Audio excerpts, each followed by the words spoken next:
شیعەکان لە محەممەد شیع سوودانی کەوتنە تەقا.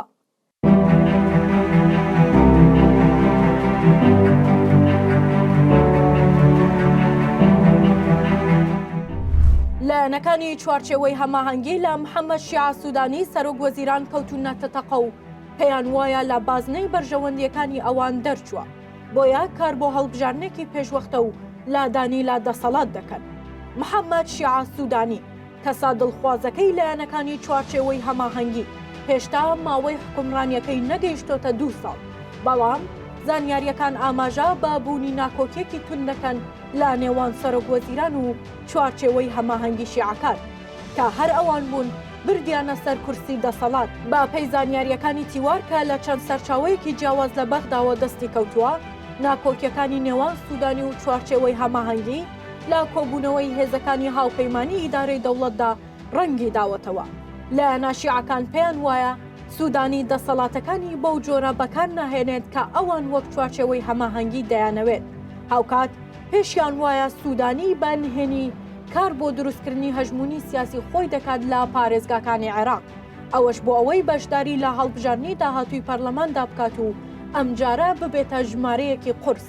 بەو پێیەی ئێستا تەنها خاوەنی 3 کورسی پەرلەمانیە. هاوکات پێشیان وایە سوودانی پێگە و دەسەڵاتی خۆی بۆ فراوانکردنی هەژمونی سیاسی خۆی بەکار دەهێنێت و لەسەر حسابی چوارچێوەی هەماهەنگی دوور نییە لە خولی داهاتووی هەڵبژارنی پەرلەمان سەرێشا بۆ لایەنە شیعە تەقلیدیەکان دروست بکات. هەر لەسەر بنەمای ئەم مەترسیەش بوو کە پێشتر و بۆ هەڵبژارنی ئەنجومەنی پارێزگاکان سوودانی ڕازی کرا کە بەشداری هەڵبژارنەکە نەکات و لیستی نەبێت.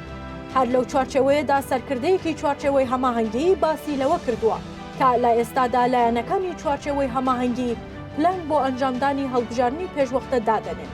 ئەو سەرکردەیە با میدیا عێراقیەکانی وتووە هەوڵەکان بۆ جۆرەن کە لە 4 مانگی سەرەتای ساڵی داهاتوودا هەڵبژارنێکی پێشوەختە بکرێت، واتە نزیکەی ساڵێک هەڵبژاردن پێش بخرێت. هاوکات با پێی زانیاریەکانی تیوار لایەنە دەستڕۆیشتۆکانی شیعە دووبارە سەرقاڵی دەستکاریکردنی یاسای هەڵبژارنەکانن کات دەیانەوێت دابەشکردنی بازنەکانی هەڵبژاردن لەگەڵ قەبارەی جەماوەری و لایەنگرانی خۆیدا بگونجێن و بەو جۆرەش بێت سوودانی سوودی لێوەرنەگرێت.